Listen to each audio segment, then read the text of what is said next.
That is fancy looking. Cool. The bottom is from Thailand. Coconut bread from Thailand. Yes, sir. Cool. Yes, Ma'am. No, ma'am, no, sorry, my bad. And Really, Tino, you're a predator. I know you don't know me. My name's Anthony. Now, during the day, I do home repair, but on the side and for fun, I like to help people that fuck around. I like to help them find out and guess who's up. Not only has someone came forward pressed charges on you for taking a picture of their minor daughter in the bathroom and then posting it, which is actually digital voyeurism. That's not how it works. Sorry about what happened. It's okay. I would love to pay for the drink, please. No, the drink is on you too, so You don't have, are you sure? you're good. Yeah. Okay. Thank you Sorry very about much. that. I appreciate it. Lily Tino just exposed herself, and this time, no one's buying the act. What started as a random TikTok clip about coconut bread took a wild turn when viewers realized something darker was at play. The employee made a small mistake. Lily filmed it, uploaded it, and twisted it into another rage-filled meltdown. But behind all that yelling about activism, there's no real fight, just a camera, a script, and a brand built on bullying. But that's just the beginning. Lily claims to be standing up for the trans community, but in reality, she's standing on them, for clicks. Her videos aren't about awareness. They're traps. No clarification, no conversation. Just, "Hi, can I get a coffee?" Followed by, "Of course, sir." And boom, the meltdown begins. But it doesn't end there. Here's where it really explodes. Sit down, buckle up, let's go for a ride because we are going to talk about Lily Tino. First off, if you don't know who Lily Tino is, I'm pretty sure you are doing TikTok wrong because everybody at some point sees who Lily Tino is. But in case you don't know, let me go ahead and tell you, Lily Tino is a trans woman who goes around to different locations, restaurants specifically, orders food, complains about the food, gets people to misgender her, makes a big deal about it, and gets away with not paying the bill. And now she is going to Disneyland and taking pictures in bathrooms. Now, in case you didn't realize, taking pictures in a public restroom is just not okay. No, let's not do that. If it's empty, if it's like 1 or 2 stalls, nobody else is in there, you do a bathroom selfie, fine. But this whole taking pictures with people in the background, taking video with people, no. She doesn't just correct people, she records them. She uploads their faces. She tells followers to report them to HR. One viral comment with over 57,000 likes said it best. It feels like she wants to be misgendered just to post about it. The workers get death threats. Lily gets millions of views, and brands keep paying her. It spirals from here. This isn't a one-off, it's a pattern. Dozens of videos, same formula, same reaction, same outrage. And people are starting to connect the dots. She's not fighting for justice, she's farming rage for likes. But eventually, even TikTok started pulling back. Her videos weren't just controversial, they felt cruel. Just wait until you hear this part. Because when people started digging deeper, it all unraveled. Before she was Lily Tino, she was Nick Contino.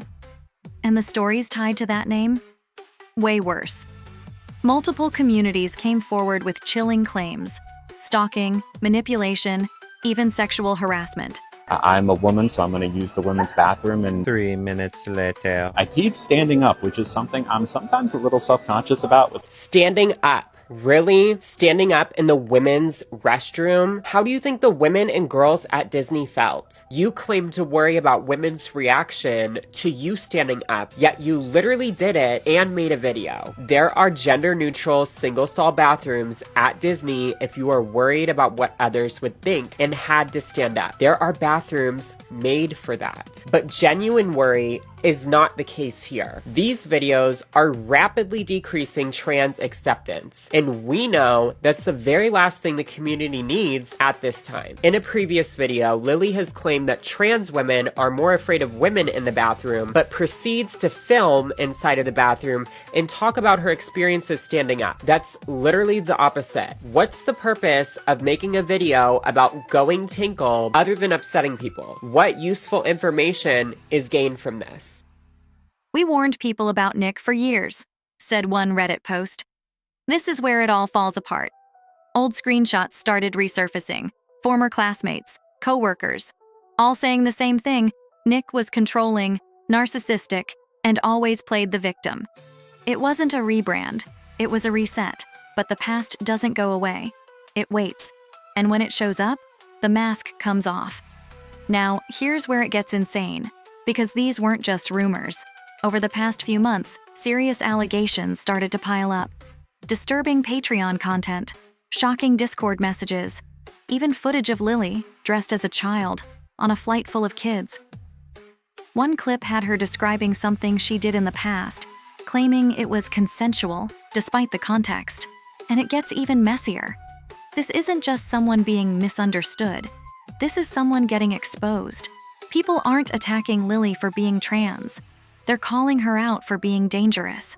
She built a career pretending to be a victim. But the truth? She's the one hurting people and filming it. But then everything changed. At first, people gave her a chance. They really did. But after seeing the same setup again and again, walk in, say nothing, wait for the wrong word, then explode, it became clear this wasn't real advocacy. It was bait, a formula. One Reddit user nailed it. The cuts are too clean. The captions are too perfect. Lily wasn't documenting anything. She was directing it. But that's not all. Okay, try to keep up. I am a 47-year-old biological man. I am been on hormones for a year, a little over a year.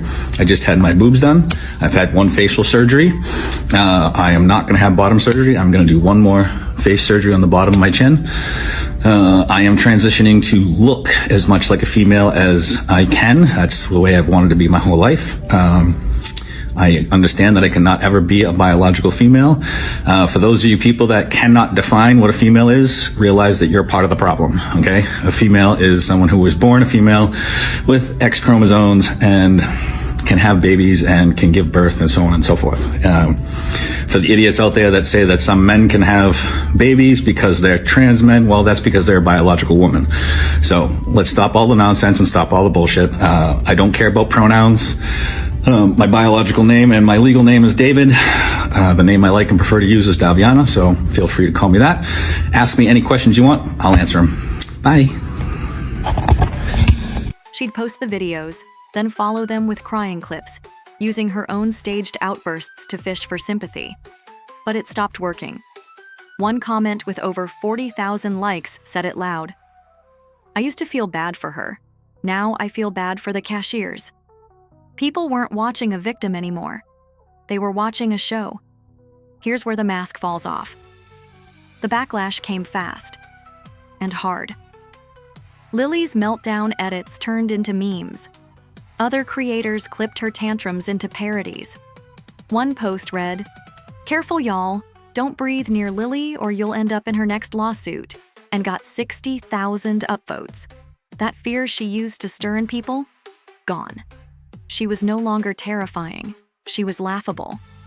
But then, everything changed. And it wasn't just random trolls speaking up. Trans creators started posting duets too, saying they were tired of being lumped in with Lily's behavior. They said she made real advocacy harder, not easier. Meanwhile, regular people were fed up with being told their kindness was somehow oppression. The spell was broken. This part left everyone stunned. Because when people stop fearing you, they start mocking you. That's exactly what happened. Lily's fear factor was gone. Every new meltdown just got more duets, more jokes, more exposure. But what happened next pushed it too far, even for her haters. And then came the bombshell. Lily posted a selfie inside a women's bathroom at Disney World. Behind her, visible strangers, including children.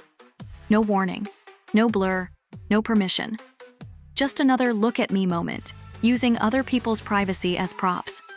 One furious Instagram comment exploded, "Why are there minors in this shot?"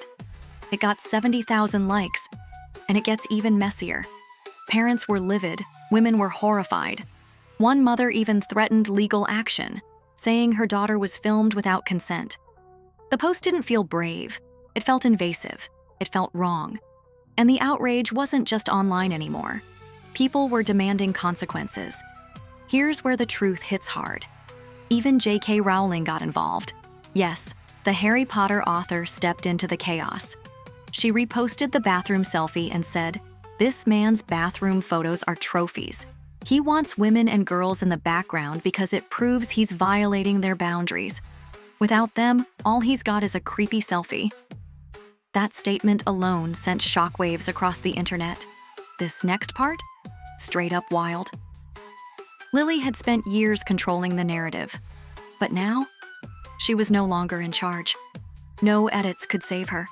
No filters could blur the truth. Her own content had become the evidence, and the people she tried to silence were finally getting heard. But things were about to explode, and that's when the internet snapped. How did text password? Is everything okay? Well, it's a little curious. I don't know if I should say something. But wait, You want to show me? yeah. Okay. But no one has been in here.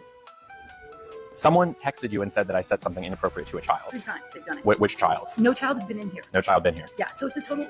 So somebody's like got way too much time on their hands People will do and say whatever they can, because they're anonymous. Nobody knows who they are. So they're because even if it didn't happen, they assume that because I'm a trans person, Right. that it is my nature to do so. So that, of course, they're right. Even if they didn't see it, it happened, right? Oh my God, isn't that incredible, man? Yeah. It's dumbfounding. Yeah. Wherever you are, don't text Crown and Crumpet. Say what you got to say out here. A Change.org petition exploded, demanding Lily Tino be banned from every Disney park on Earth. Another campaign surged to remove her from TikTok entirely.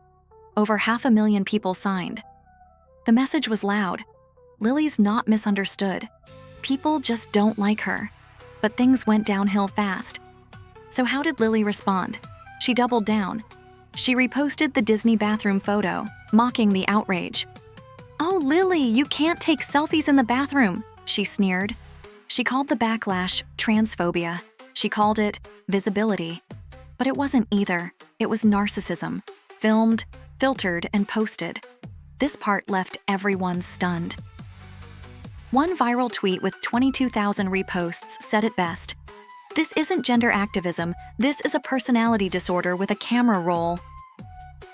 Brands started backing away. Even her fans grew quiet. She wasn't just controversial anymore. She was a liability. That's when everything unraveled. For months, Lily used identity as a shield. Every criticism was labeled hate speech. Every call-out was transphobia. But then the pushback came from within. Queer creators, trans creators, non-binary creators, all of them fed up. A viral TikTok duet with 1.4 million views said it clearly. "I'm trans and I'm tired of this. She's not helping us. She's humiliating us." The drama only gets deeper. Another creator posted, "She turned real issues into TikTok trends. She turned safe spaces into stages." And that's what hurt the most. She wasn't just hurting strangers. She was hurting her own community.